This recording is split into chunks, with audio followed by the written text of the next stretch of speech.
fierce debate between the government and the opposition over energy will happen during the next election period, indeed, from now. The coalition unveiling its nuclear policy, including costings, on Friday.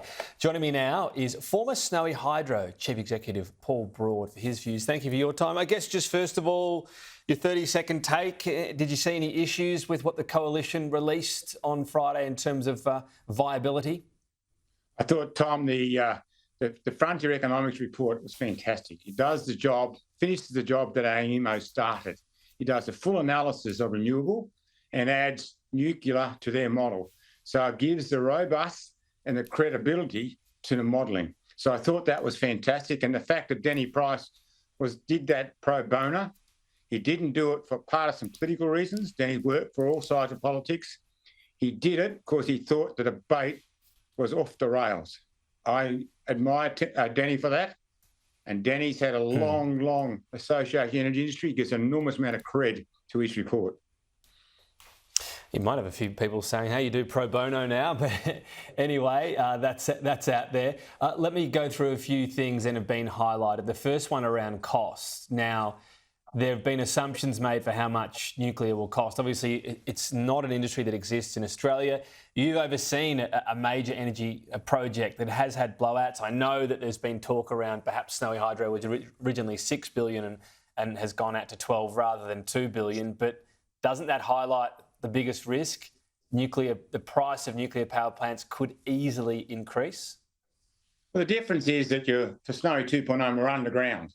And the geology is always complex. Now, I'm not making excuses. I have huge reservations about the 12 billion. That seems to me to be a number created somewhere.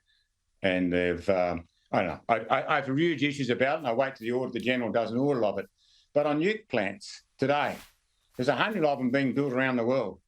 So on nuke plants, we have a much better feel for what it costs. And the private sector is building them. So I don't really have an issue with that. What they've highlighted is the transmission cost, which always gets missed. 2.0 was of no value unless the transmission lines are upgraded. And they're still not going to upgrade it, and they won't be upgraded for another 5 or 6 years. So transmission is the cornerstone of this time. The fact it's been highlighted, Denny's done the work. The big difference is transmission. AEMO in their original work didn't even include 2.0 and excluded most of the transmission. So we're now getting a better look at the total cost spectrum. So it gives you a confidence, not to say things don't go wrong. Nuclear is being built around the world, but we don't have the industry here, and there are plenty of examples around the world where they've blown out. The small modular reactors have certainly had problems with timing and cost. Even the one, a couple that were completed last year, large-scale ones in the US, had big cost blowouts. Surely that's a major risk here in terms of this project. Well, for my sins, must have a boring life. Well, I've been doing a bit of work and looking at closely the Bill Gates work in Wyoming and those packaged plants he's been looking at. And this is breakthrough technology. These packaged plants are right on the edge of the technology that's evolving, rapidly evolving. These micro nuke plants are right on the edge of the technology that's evolving. And your expectation is that any development curve does go through a phase where these things cost a lot, then start to come down. Australia has one advantage about being late into the game is we're going to learn a lot from those who went before us. And I think the ones in so they're Korea, meant to be Korea. online in 2028, and you're saying 10-ish years later, when they're being rolled out, you'd hope that they've been sort of perfected. But again, that's something that hasn't even been built yet. Doesn't that show there's at least uncertainty here? If that's what we're relying on. Yeah, not saying there's not uncertainty. There's uncertainty in renewables. Let me just give you a tip. To think that you can build wind farms in the ocean and not uncertainty, you're dreaming. Okay. What about the other big assumption, less energy use needed? Now, it should be pointed out, AEMO has charted out two possible paths, and the one Labor's going is 43% chance and the Coalition 42% chance, very different amounts of energy. So I'm not saying there's no way the Coalition's happens. Obviously, it's a strong chance, but will they be able to pivot if it's not the case? If EV take-up's really good, if green hydrogen's taking off, whatever it might be, if we need more energy, will they be able to pivot within their plan from what you can see? Well, they could, but just be clear, Tom. You and I sit here today and think we're going to have 98% of all vehicles sold in Australia driven in Australia, the next 10 years are going to be electric. Do you believe that? No, not in a bull's roar. There's no chance in the world of that happening. Electrification of households. I have gas at home. I hedge my bets. Do you think I'm going to close down my gas? Do you think the people in Victoria have significant gas penetration into the consumer market? We used to sell in my old days Red Energy and Snowy. We sold them gas and electricity. People aren't going to change that quickly. No way in the world. Why would they? Why would they? And it's bunkum. The 98 figure, though, is not meant to be in the next 10 years, isn't it? We're talking 2050 here, and the coalition's, one of their key assumptions is it won't happen. I mean, no idea, but I'm already seeing a lot of the new Chinese ones enter the market because they're cheaper now. They're still expensive for now, but isn't this another unknown? So the question's around if the energy use is hungrier, because electrification could really take off, and if we don't do that, getting to net zero might push it into other areas of the economy, right, like ag or others. For my sins, Tom, I ran a distribution electric company, so the power and wires in the suburbs, they cannot handle cars hooked up to the power system recharging at night.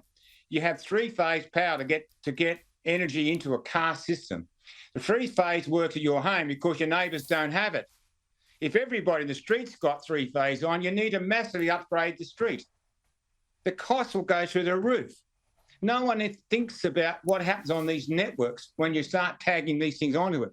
The network is struggling today with all the renewables in and out, solar getting massively subsidised, going in, going out. The networks are struggling like you wouldn't believe. And you think the costs are great now? You start upgrading the networks well beyond the transmissions. These are networks sitting outside your house. You try and upgrade them at any level to have electrification sitting off it at the levels they're talking about. Even by 2050, your costs will double by massive amounts. Massive. Crazy. All right. I guess some of the people putting this forward suggest using more of what end up being our peak power during the day to charge cars, whether that's possible, practical. Look, not sure. I'm just asking the questions. Let me ask you this finally. 53% was the amount the coalition think will have renewables by the year 2050. Is that at the lower end when we think of, snowy hydro will be there, battery technology could well be improving, plenty of people will probably end up having that for their homes as well. Is 53 a sort of lower end estimate from where you sit? So, Tom, just take your number of 53 for 2 minutes. If that to be true, you need 5 more 2.0s. 5.